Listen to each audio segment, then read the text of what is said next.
បងប្អូនប្រហែលជាធ្លាប់បានស្គាល់ OFA ឬក៏ Visual Accessory ហើយបច្ចុប្បន្ននេះក៏បានវិលត្រឡប់មកវិញសារជាថ្មីបន្ទាប់ពីស្ងាត់បាត់មួយរយៈពេលដោយមានឈ្មោះថ្មីថា TFA ឬទូរទស្សន៍ Accessory កាលពីមុន OFA នេះធ្លាប់ទទួលបានជំនួយពីអាមេរិកហើយក៏ធ្លាប់ជាបណ្ដាញសារព័ត៌មានមួយដែលមានគេតាមប៉ុន្តែព្រោះតែការងារគ្មានវិជ្ជាជីវៈហើយក្រុមនេះតែងតែផ្សាយព័ត៌មានមិនពិតបំភ្លើសបំភ្លៃ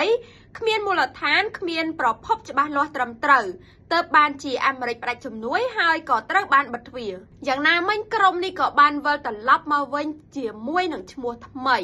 ប៉ុន្តែអ្វីដែលមិនថ្មីនោះគឺក្រុមនេះនៅតែបន្តផ្សព្វផ្សាយព័ត៌មានដែលប្រឌិតបំភ្លៃការពិតព័ត៌មានคล้ายៗព័ត៌មានដែលគ្មានប្រភពច្បាស់លាស់ត្រឹមត្រូវគ្មានអ្នកចោះយកព័ត៌មានត្រឹមត្រូវឬតែគេថា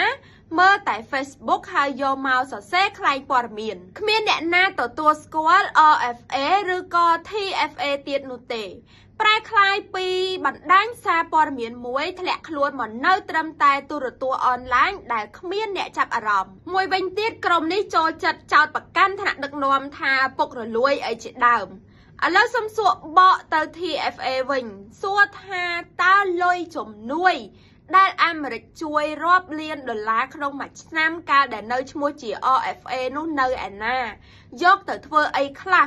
ប្រើប្រាស់ចំណាយអីខ្លះបើគ្មានបុគ្គលិកណាចោះយកព័ត៌មានឲ្យត្រឹមត្រូវនឹងគេផងហ្នឹងបើតាមព័ត៌មានដែលខ្ញុំឃើញអាស៊ីសេរីជាភាសាខ្មែរនេះធ្លាប់ទទួលបានលុយជំនួយពីអាមេរិកដល់ទៅជិត10លានដុល្លារនៅក្នុងមួយឆ្នាំកាលពីមុនក្រុមនេះនិយាយចោទប្រកាន់ថ្នាក់ដឹកនាំភូតផលកុហកគ្រប់បែបយ៉ាងហើយសួរថាព្រោះអីក៏ព្រោះតែបានលុយច្រើននៅពីក្រោយនឹងមិនដែលគិតខ្វល់ពីផលប្រយោជន៍ប្រទេសជាតិទេគិតតែពីផលប្រយោជន៍ខ្លួនឯងកម្មតាមតាន់ពិតអញ្ចឹងបានគេថាមានហេតុទៅមានផលមិនមែននៅសុកអាមេរិកផ្ដាច់ជំនួយហើយក៏មិនមែននៅសុកគេអស់ទំនុកចិត្តដែរ